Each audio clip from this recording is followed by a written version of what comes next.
अस्सलाम वालेकुम तान सोबा एसटीवी न्यूज़ आया वली मोहम्मद जारो नजर विझूं था ठट्टो खां हक नवाज शेख जे ना रिपोर्ट ते नाज़रीन फर्नीचर जी खोट सबबि मासूम ॿार फर्श ते वेही तइलीम पढ़ण लॻा आला अख़्तियारनि खे नोटिस वठण जी अपील ॻोठाणा। गवर्नमेंट प्राइमरी स्कूल ॿाॿेहो तालुका केटी मदर जे स्कूल में फर्नीचर जी खोट सबबि तइलीम हासिल करण लाइ ईंदड़ मासूम ॿार सर्दीअ जे मौसम में फर्श ते वेही तइलीम हासिल करण लॻा।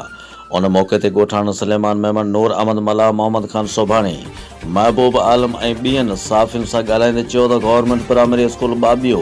तालुका केटी मदर ज़िलो ठट्टो खे स्कूल जी बिल्डिंग मिली आहे पर ॿारनि लाइ स्कूल में फर्नीचर नाहे, जंहिं सबबि मासूम ॿारनि खे तइलीम हासिल करण में सख़्त तकलीफ़ थी रही आहे। असां deputy commissioner Thatta district education officer समेत आला अख़्तियारनि खां मुतालबो कयूं था त असांजे स्कूल खे फर्नीचर ॾिनो वञे।